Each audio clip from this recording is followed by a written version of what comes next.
thanks so much for having me. I've been in this business for quite a long time, and I started my business career working in the United States and was grateful for the opportunity to move to Asia about 6 years ago. So I moved to China, where I couldn't speak the language, and then just recently have moved to Singapore. So we okay la? We'll get started. So what I'm here to talk to you about today is I'm going to share with you some compelling approaches to the employee value proposition. Now, the employee value proposition, it sounds like a very serious doctoral thesis. But what I'm going to try to do is share with you a bit about the theory. And then from the theory, I'm going to move into sharing with you an example of how we brought the EVP to life for one of our big global customers. So we'll start with some theory, the reasoning behind it, and then we'll move into, I think, some eye candy. I think many people, they don't really get, like, what is EVP? It seems very esoteric to many HR people when I speak to them at different conferences. So that's the goal of where we're going to head today. Now I'll work with some technology here. Here we go. I mean, we are experiencing a battle to attract and retain top talent. And I think if many of you realize it's a real struggle. I talk to many HR people and they say we have many openings, and they may be open for quite some time because we're trying to find the right people, the top person for that job, whether it comes from within their company or from outside. And so the key too is we're looking for this talent in a very transparent job market where recruiters, and as David mentioned, recruits, prospective employees, they're looking online, they're looking at every possible tool in social media to figure out who your company really is, what your leadership is really all about. Now, as a result of as we're trying to attract this top talent, we're also at the same time trying to figure out how do we hang on to our top talent that we already have. And companies are coming up with all kinds of strategies to figure out how to retain their top talent. And we call these people, the MVPs, the top people in our organization. Now, I think it's crucial that we retain these top MVPs. There's not any leader, any manager I speak to who doesn't agree that this is a huge priority for an organization. But I do think that's really important that we start to shift our paradigms away from thinking of an MVP as one person or a top group of people. But we need to start thinking of our MVPs as teams. How are we building a collective company of MVPs? Now, many of you can think about this. There's all kinds of examples of MVPs, top performing athletes in the sport world that have never won the top prize in their sport. There are some of the best quarterbacks in the United States who've never gone on to win the Super Bowl. So I think it's really critical that we take an opportunity to have this mind shift for us as HR leaders to start thinking about MVPs, not as individuals, but how are we building an MVP organization? Now, this is where I brought my phone up here. I speak at conferences all the time, and I live in Asia, and I have a really young workforce, so everyone's always talking about taking the selfie. So I could stand here and take a selfie, but no, I think the power is not the selfie. What's the latest trend, guys, on selfies? Anyone know? Wi-Fi, right? Me taking a picture with you guys. So I've always wanted to do this. So it's like MVP is moving away from the selfie to the Wi-Fi. And that's really what we're gonna do. I've always wanted to do this. Here we go. I've always wanted to do this. Okay, can you guys look interested? Sam. That's for my Chinese staff. Okay, wow, that was good. Up here I'm looking at this great looking group, people with full heads of hair. Now I feel like one of you guys.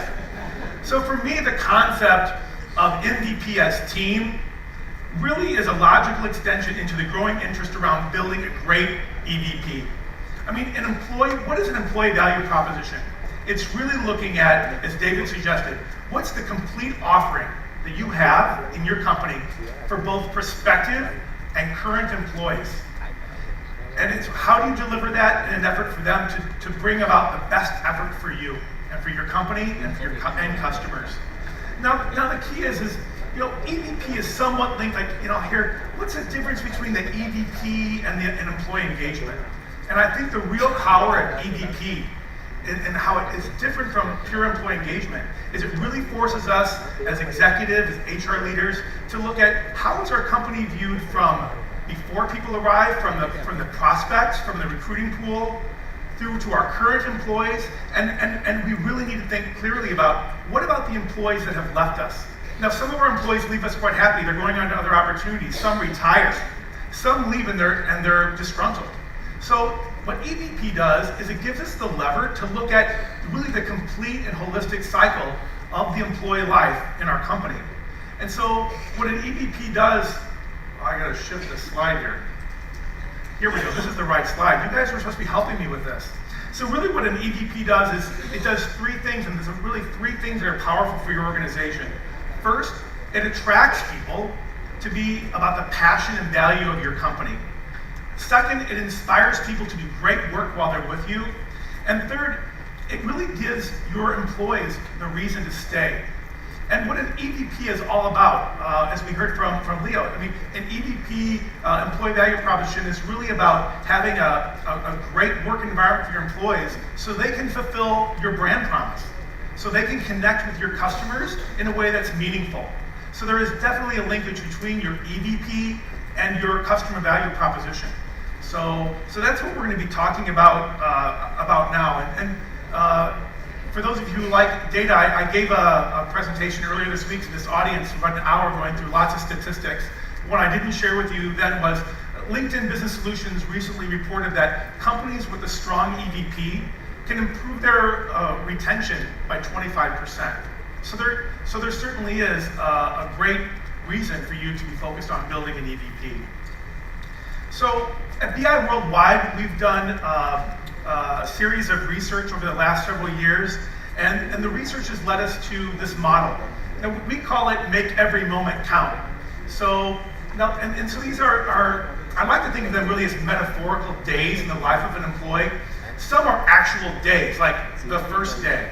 But really it's about what are those key 5 defining moments in an employee's life with your firm.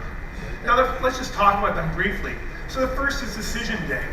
So what are the tools that you're using to really want people to be inspired and become a part of your organization? Is it your leadership? Is it the success your company is having? Now the first day, I shared this with you, some of you who were on my seminar earlier. The first day is paramount. It's like the first day of school. Do you remember back to your very first day of school every year? You were so excited. You probably dressed nicer that day than any other day of the year. You were excited to see who you were going to be with. And then at the same time, think your employees are thinking the same thing. Will I like my boss? What's my first day going to be like? What's my first impression? Who will I have lunch with? That's a stressor for people on their first day at work. You know, people all go about their own day, but who am I going to have lunch with? It doesn't matter whether you're in your first day of school or whether you're your first day in a new job. So what we want to do as HR leaders and as managers is when people come on that very first day, we want them to feel like they're already a part of the team. They're already on the team. You may not think it's important that they have a computer their first day, and maybe they're not going to light up the world using that computer their first day, but I'll tell you what, when I meet with people, they tell me that they don't have a computer their first day, they feel like they're not important. Like, this company doesn't have their act together. How come I don't have a computer? So these are the things that we really need to think about. The first day, and what our research shows, the first day is like a snowball. That our research shows that people who have a great first day, it continues to accelerate into the next stages of every day and achievement day.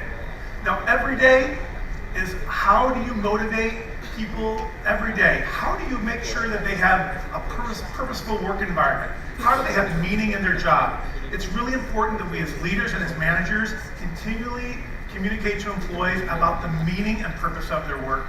I think every day is the hardest part because as HR people, we have to really make sure we're engaging our managers because it's out of our control.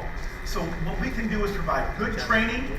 I think more effort needs to be put into this actually of really training managers on really this human side of the employee experience. And that's a big key for every day.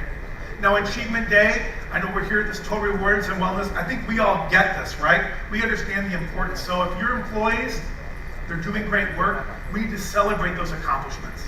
And we need to celebrate the small accomplishments, the discretionary effort, all the way up to major league achievements and patent awards, as David suggested from Qualcomm. And then let's think about referral day. The research also shows that employees are more likely to refer people and customers if they're happy at their job, and if they find that they have purposeful work, that they're committed to the organization, and that the company is pursuing a path of success. So referral day is critical for your current employees as well as your alumni or your retirees to really build your network. So what I want to do is share with you a roadmap of how do you bring these moments that count, these metaphorical days, to life. So we're going to talk about two areas. First, I'm going to share with you about how do you define your EVP, and then I'm going to move into how do you activate and sustain it. So the first step, when you look at defining an EVP, and it needs to be authentic. Now, authentic means that you don't just come in and copy my company's EVP. It needs to be bespoke. It needs to be tailored to your organization. And so what we really need to do is we need to look at a lot of information, a lot of research to see, is our brand promise true to both prospective candidates as well as our current employees?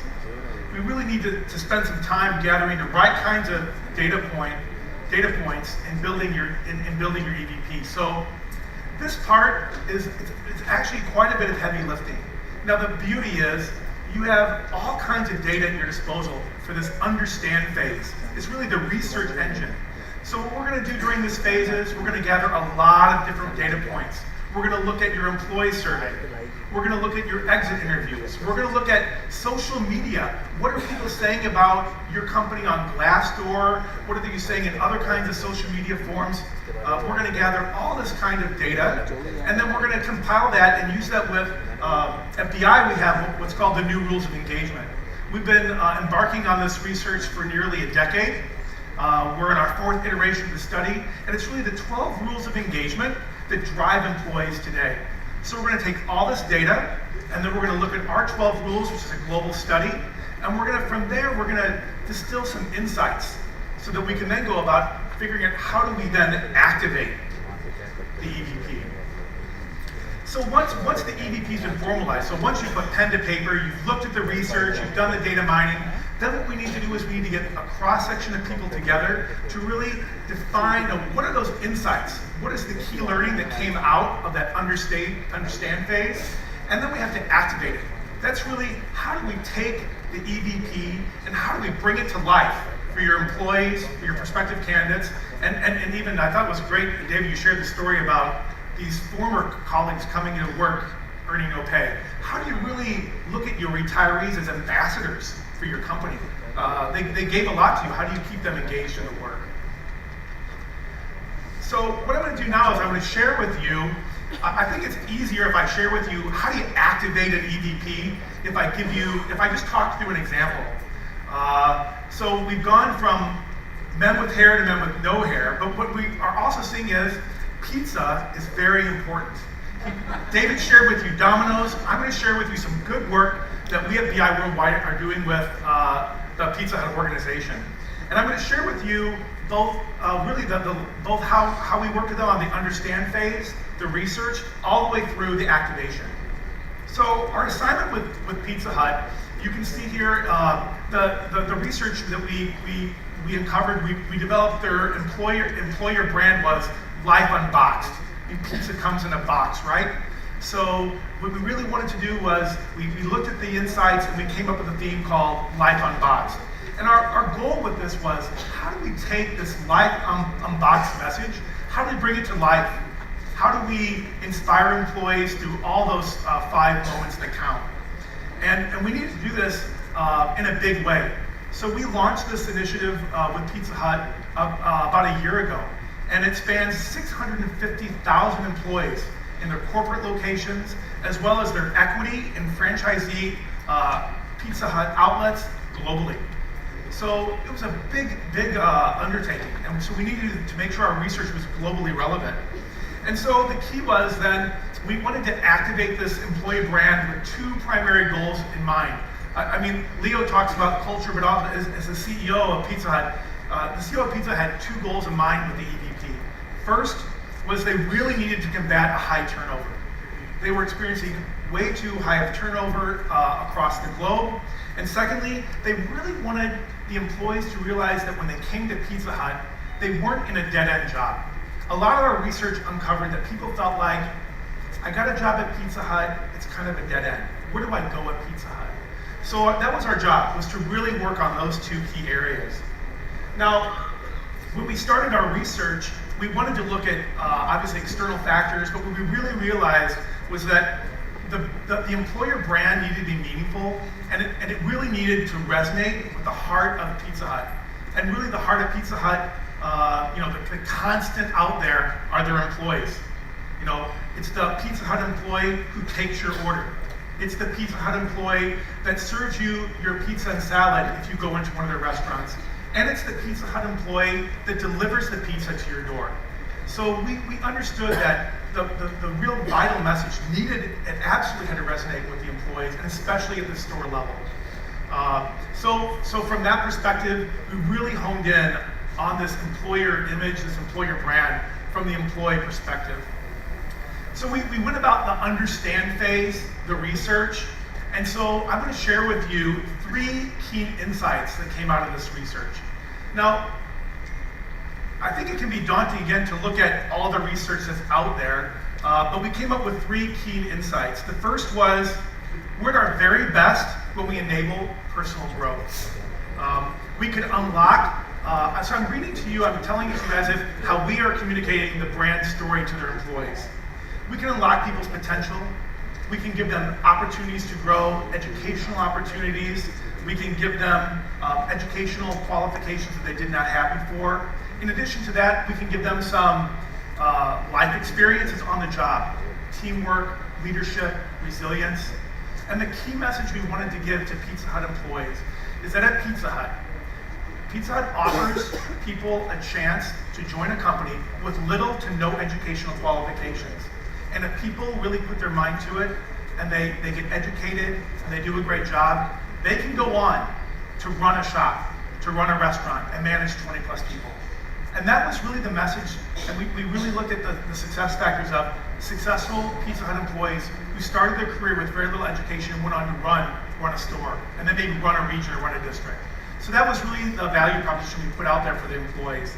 The second was around social connections. So we help people make social connections. We help people feel like they're a part of something bigger. They forge lasting friendships, and at Pizza Hut, we're a family. The third and final insight was really about when we're at our best, we create a sense of fun and excitement that people want to work here.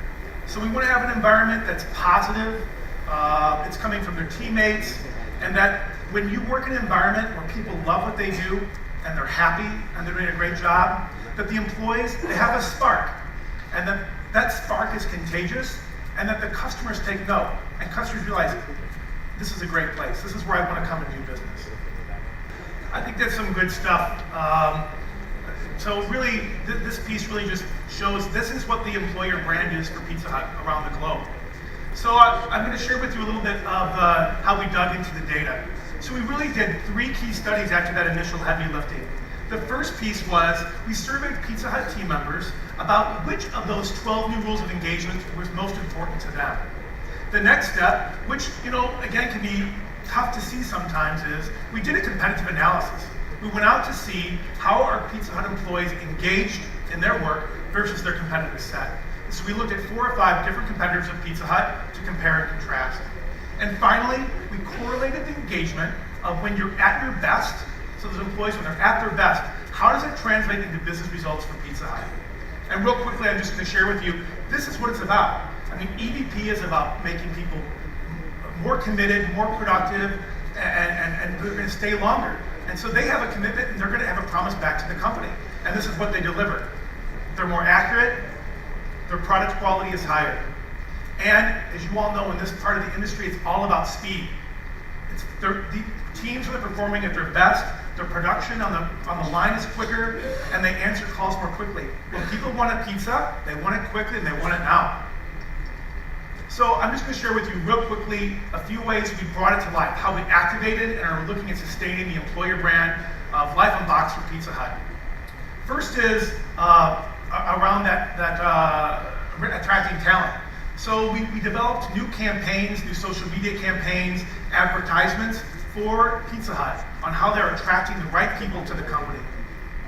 Next, and again, I mentioned this earlier, every day is tough. How do you keep people engaged every day? I think it's our biggest challenge. This is an example of the back room where they make the pizzas at Pizza Hut. You can see the branding of the employee brand, those 3 promises Pizza Hut is making to their employees, prominently displayed on the food preparation cases, on freezers, what have you. And then Achievement Day. We really needed to look at the demographics of Pizza Hut employees. They're young, they're youthful, they're fun, and so we came up with a really energetic, a little different kind of recognition program. I think one of the t-shirt ideas is great. Is like no one throws an office sandwich party. It's always a pizza party. So anyway, just having a bit of fun in this, again, Life on Box world. So with that, I just wanted to share with you a bit of the story about the work we do with Pizza Hut to try to look at our model and bring it to life a bit for you to realize that it's a lot of work. It's a lot of heavy lifting, but it can be done. And I hope you found some inspiration in our Pizza Hut story. But I do want to leave with you with a few takeaways. Like I said, collect data. You need to use research. You need to make these data points your friend. You need to craft your EVP strategy and be prepared to change it. Leo talked about this. Cultures change. Your EVP needs to change.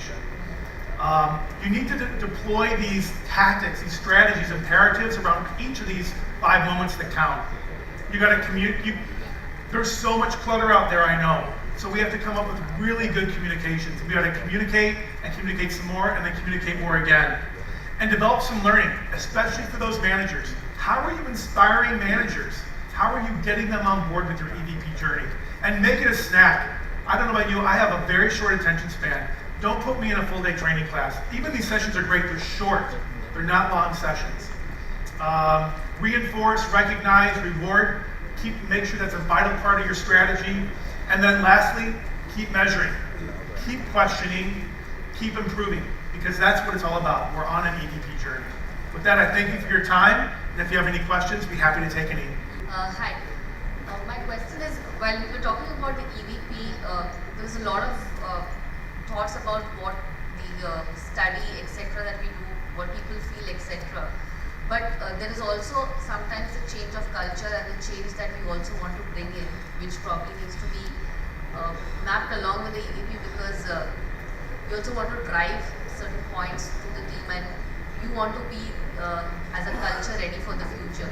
So how do you really bridge this gap when we're also discussing EVP? I think that's a really good point, because I mean, you want to look at your survey data, you want to look at exit data. I think you do want to look at what's going on empirically in your industry and other parts, because there is this thing like the say-do gap. Employees will say one thing, but then they'll behave differently based on something you put into place.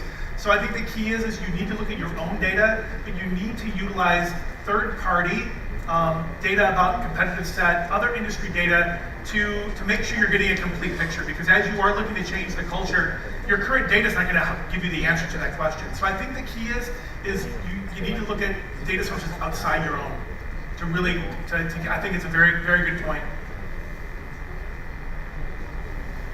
All right, thank you guys so much.